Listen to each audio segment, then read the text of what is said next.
네, 오늘은 말씀의 노예에 대한 이야기를 좀 함께 나눠보려고 합니다. 인류의 역사에서 노예제도는 전 세계적으로 오랜 시간에 걸쳐 용인되어 온 인간의 수탈 제도입니다. 인간이 다른 인간을 재산 또는 가축으로 취급을 하면서 사람의 인격을 부인하고 또 자유와 권리를 박탈하고 개인의 재산이 되게 만드는 것이 바로 노예제죠. 말을 할 줄 아는 동물로 여기면서 어떠한 종류의 노동도 반드시 해내야 했고 또 그것이 주인의 마음에 들지 않을 때는 죽임을 당하기도 하는 것이 노예의 삶이었습니다. 노예로 태어난 인간에게는 인격과 인권이라는 것이 완전히 박살된 채로 비참한 삶을 살아가는 그 삶의 연속이라고 할 수 있겠습니다. 노예 제도가 처음에 어떻게 시작되었는지는 모르겠지만 인류가 문명과 문화를 이루어가기 시작하면서부터 탄생했을 것이다라고 추측이 됩니다. 수렵과 채집으로 살아갈 때는 노예 제도가 필요가 없었습니다. 그런데 인구 밀도가 높아지고 농업을 통하여 잉여 생산물, 재산이 만들어지기 시작하고 그것이 축적이 가능해지던 시기부터 이 노예제도가 등장했을 것이다 라고 인류학자들은 이야기합니다. 부족 사회 시절, 시족 사회 그런 시절에 한 부족이 다른 부족을 정복합니다. 전쟁에서 진 부족은 전쟁의 포로가 되고 또 노예로 전락하고 인간 이하의 취급을 받기 시작합니다. 언제 죽을지 모르는 상황에서 목숨을 부지하기 위해서 우선은 시키는 대로 해야겠죠. 이런 구조가 정착이 되고 시간이 흐르다 보니 노예라는 하나의 제도가 나타나게 되었다라고 이야기를 합니다. 출애굽 당시 이스라엘의 정체성이 무엇입니까? 바로 이집트의 노예였습니다. 이집트가 요구하는 노동을 어찌됐든 해내야 하는 게 그들의 본래의 모습이었다는 거죠. 팩트 체크를 해봐야 알겠지만 어떤 이들은 농담으로 이집트의 피라미드는 이스라엘 사람들이 다 쌓아 올렸다라고 말하기도 합니다. 이집트가 주는 노동의 강도는 이루 말할 수가 없었고요. 이스라엘은 고통에 신음했다고 성경은 이야기합니다. 더 나아가서 그 신음소리가 얼마나 크던지 하나님께 닿을 정도였다고 하니 노예의 삶이 어떤 것인지 우리는 상상조차 할 수 없을 것 같습니다. 그러나 하나님은 큰 구원을 통해서 이스라엘을 이집트의 손에서 건져내셨습니다. 노예가 아닌 자유인으로 살도록 이끌어 주셨다라는 겁니다. 누구에게도 속박받지 않을 자유가 이스라엘에게 주어졌습니다. 그러면 이제 그들은 어떻게 살아가야 할까요? 자유가 주어지면 정말로 자유롭게 행복을 누리면서 살아갈 수 있겠습니까? 어쩌면 그러지 못할 것 같습니다. 평생 노예로 살아온 사람들에게 자유가 허락된다면 그들은 그 자유를 어떻게 써야 하는지를 잘 모를 것 같아요. 그들이 경험했던 것은 강압적으로 자신을 부렸던 이집트 사람들의 모습이었고 그들의 문화였습니다. 주변 나라를 돌아보면 역시 주인과 노예라는 그 구조가 온 천지에 널려 있었습니다. 이스라엘 사람들이 선택할 수 있는 것은 주인과 노예라는 이 두 가지 길 외에 새로운 길이 아닌 다른 나라를 정복하고 주인이 되거나 아니면 또다시 노예로 살아가는 일, 그 두 가지밖에 그들에게 주어진 것이 없었다라는 겁니다. 그런데 하나님은 이 구조를 어떻게 바라보실까요? 어쩌면 하나님은 인간이 만들어낸 이 비참한 사회 구조를 기뻐하지 않으시는 것 같습니다. 사람은 모두가 다 하나님의 형상을 따라 지어진 존귀한 자들이기 때문입니다. 사람이 사람을 지배하고 인격을 무시하고 인권이 무너져 버리는 그런 세상을 하나님은 원하지 않으십니다. 저는 하나님이 이스라엘 백성에게 율법을 주신 이유가 바로 여기에 있다라고 생각해 봅니다. 율법에는 사람이 사람을 짐승 부리듯 하는 이런 세상 구조와는 전혀 다른 세상을 만들기를 원하시는 하나님의 놀라운 계획이 담겨 있기 때문입니다. 사람이 지배구조 속에서 스스로 굉장히 위대한 척 합니다. 주인이 되면 얼마나 괜찮겠습니까? 멋있겠습니까? 내가 시키는 대로 내 노예들이 다 할 테니까요. 그런데 그렇게 살아간다 할지라도 결코 하나님보다는 높아질 수 없는 것입니다. 하나님만이 경배의 대상이시니 사람아 세상의 주인 노릇하면서 힘없는 사람들을 괴롭히지 말고 하나님이 계신 것을 알고 겸손하라. 이것을 가르치는 것이 바로 십계명의 정신에 담겨 있지 않나 생각해 봅니다. 신명기는 가나안 땅에 들어가게 될 이스라엘 백성을 향한 모세의 염려가 가득한 그런 기록인 것 같습니다. 오늘 본문은 노예에 관한 규례를 이야기하고 있는데요. 보통 노예는 다른 부족을 정복한 후 전쟁 포로로 인해서 만들어지게 되는데 여기에선 이제 동족을 노예로 삼는 일에 대해서 이야기를 하고 있습니다. 이건 굉장히 심각한 문제로 여겨질 수 있는데요. 전쟁을 통해서 어떤 패배자들에 의한 어떤 노예가 발생하는 것이 아니라 빈부격차에 의한 동족 노예가 발생하게 된 것이기 때문입니다. 우리가 살아가는 이 세상은 굉장히 불공평합니다. 노력한다고 해서 모두가 풍성한 열매를 맛볼 수가 없기 때문이죠. 누군가는 아무렇지 않게 누리는 그 특권을 어떤 누군가는 평생 가도 경험해 볼 수 없는 것이 이 땅의 논리입니다. 결국 힘없는 사람은 힘 있는 사람 밑으로 들어가야 되고 돈이 없는 사람은 돈 있는 사람 밑에서 일을 해야 먹고 살 수 있는 것이 우리의 현실입니다. 세상은 힘의 논리와 그것에서 나온 지배 구조로 구성되어 있습니다. 이 땅의 논리는 잔인할 정도로 사람 봐주지 않습니다.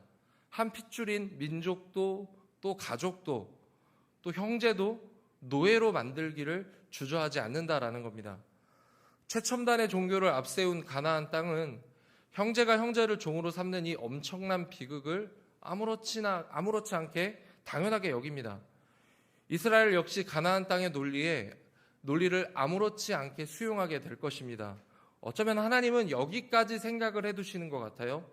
하나님은 이 땅의 구조 위에 서 있는 인간의 삶의 태도를 지적하십니다. 그리고 새로운 법으로 그 땅이 자연스럽게 요구하고 있는 이 법을 금하고 계시는 것이죠. 12절에 한번 볼까요? 내 동족 히브리 남자나 히브리 여자가 내게 팔렸다 하자. 만일 6해 동안 너를 섬겼거든 7째 해에 너는 그를 놓아 자유롭게 할 것이요. 네. 하나님이 요구하시는 것은 7년이 되는 해 자신에게 팔려온 형제와 자매가 있다면 그들을 놓아주라라고 이야기를 합니다. 왜 놓아주라고 하는 것입니까? 그들이 비록 지금은 연약해서 너희들의 노예로 살아가고 있겠지만 그들은 원래 노예가 아니라 너희들의 형제다라는 것을 잊지 말라라고 하나님은 말씀하십니다. 더 나아가서 하나님은 18절에 그들이 빈손으로 돌아가지 않게 하라라고 명령하십니다. 하나님이 너에게 13절에 말씀하십니다. 하나님이 너에게 후히 주셨으니 너 또한 하나님처럼 후하게 베풀라라고 이야기를 하시죠. 그런데 사람은 어떻습니까? 개구리가 올챙이적을 생각 못한다고 하는 그런 말이 있습니다. 자신의 어려웠고 고통스러운 시절을 생각하지 않은 채 그때 자신의 같은 처지에 있는 사람들을 업신여길 때 쓰는 말이 이 말이죠. 하나님은 미래를 열어가시는 분이시지만 과거를 잊지 않기를 원하시는 분이십니다. 15절에 보면 너는 애굽 땅에서 종되었던 것과 내 하나님 여호와께서 너를 속량하셨음을 기억하라. 그것으로 말미암아 내가 오늘 이같이 내게 명령하노라. 하나님은 이스라엘이 예뻐서 잘나서 멋있어서 아니면 그들이 굉장한 일을 해서 그들을 택하신 게 아닙니다. 오히려 그들은 민족의 수가 적었고요. 노예로 살 수밖에 없을 정도로 굉장히 약했습니다. 그럼에도 불구하고 그들을 선택하신 것은 하나님의 긍휼하심 때문이었습니다. 이것을 결코 잊어서는 안 됩니다. 하나님은 사람이 존귀하기를 바라십니다. 그 사람이 비록 노예다라고 할지라도 그를 함부로 대하기를 원하지 않으십니다. 노예로 사는 일도 비참한데 그것이 기한이 없고 평생에 걸쳐 이어지고 그것이 된다고 하면 어쩌면 그는 그 자신의 생명을 소중하게 여기지 않을 수 있을 것입니다. 하나님은 이 땅이 내놓은 이 사회 구조 속에 어쩔 수 없이 노예로 살아간다 할지라도 그것에 대한 기간을 정해 주셨습니다. 6년 동안은 비참함 속에 놓여 있다 할지라도 7년째 되는 그 해에는 그 모든 수고를 계수하여 자유롭게 놓아주라라고 하나님은 명령하십니다. 비록 주인이 노예를 부릴 수 있어도 평생 자신의 소유로 둘 수가 없다는 것을 명심하라는 것입니다. 그 노예가 주인을 떠나가지 못할 때에는 그를 자유한 자로 여겨주라라는 것이 바로 하나님의 뜻이었습니다. 도덕이 사라지고 윤리가 사라진 그곳에 사람이 사람으로 대접받을 수 없습니다. 힘이란 것은 강한 것에서 약한 것으로 흘러가기 때문입니다. 거기에는 폭력이 있고요. 거기에는 수탈이 있을 수밖에 없습니다. 하지만 하나님은 이 모든 것을 거부하십니다. 그렇게 살아가는 게 이 세상이 옳다고 이야기하겠지만 그것이 전부가 아니라고 하나님은 말씀하십니다. 사람을 사람으로 대접할 수 있는 그런 사회가 만들어지는 것, 그것이 바로 여호와 신앙이 요구하는 세상과 다른 거룩한 모습이라 할 수 있겠습니다. 아무리 인격과 인권을 빼앗겨서 일하는 기계로 살아가는 노예라고 할지라도 그의 노동이 인정을 받고 그만큼 정당한 대가를 내어줄 수 있는 사회를 만들어 가라는 것이 이 율법에 담겨 있다라는 것이 굉장히 놀랍습니다. 우리가 신앙생활을 하면서 우리가 하나님을 엄청 위하는 것 같지만 실제로는 정반대입니다. 여러분, 예배 잘 드린다고 우리가 하나님을 위하는 것 같지만 그게 아니라는 거예요. 반대로 하나님이 오히려 우리를 위하시는 분이시라는 것을 우리는 기억해야 합니다. 가장 밑바닥에 살아가는 사람들까지 살뜰히 살펴가시고 그들의 삶까지도 돌아보시는 분이 우리 하나님이시기 때문입니다. 저는 이것이 여호와 신앙이 가진 참된 매력이라고 생각합니다. 고대 근동에서 그 어느 종교에서도 찾을 수 없는 전혀 새로운 방법의 삶이 여호와의 율법을 통해 제시되고 있기 때문입니다. 18절에 보면 노예를 해방함으로써 큰 손해가 있을 것 같다고 사람들은 생각하겠지만 오히려 그것을 하나님이 범사에 복을 주시며 대신 갚아주시겠다라고 약속을 하십니다. 이러한 율법의 정신은 예수님을 통해서 새롭게 재현이 되죠. 가난하고 병든 그런 사람들을 찾아가시고 귀신 들리고 나병에 걸려 저주받은 자들을 만나서 그들을 고치시며 그들의 일상을 바꿔가신 분이 바로 예수님이십니다. 예수님은 율법을 폐하러 오신 것이 아니라 그것을 도리어 완성하셨습니다. 인간이 자신의 욕심에 따라 자기 마음대로 해석해온 이 율법을 예수님은 하나님의 마음을 따라서 실천하고 그것을 완성하셨기 때문입니다.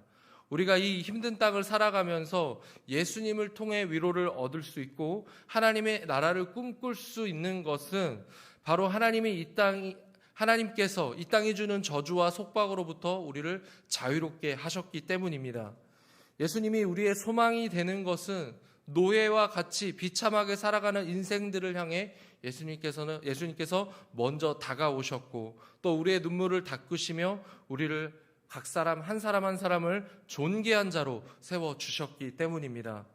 여호와 신앙이 갖는 참 매력, 그것이 우리 예수님을 통해 완성이 되었고 예수님에 대한 그 복된 소식, 바로 그 복음을 통해서 오늘 우리에게까지 전해지고 있는 것입니다. 오늘 여기 예수님으로 인해 존귀하게 여기심을 받은 그 사람이 바로 우리들이고 우리를 통해서 그 예수님의 복음이 세상으로 흘러가야 할 줄 믿습니다. 오늘 또 우리는 하나님의 나라를 완성해 가는 그 사명으로 서 있습니다. 하나님의 말씀을 따라 한 영혼을 존귀하게 여기시며 하나님의 형상을 닮은 자로 여길 수 있는 그 마음과 자세가 오늘 예배하는 명문의 모든 성도님들의 삶을 통하여서 온전히 나타날 수 있기를 예수님의 이름으로 축복합니다. 기도하겠습니다.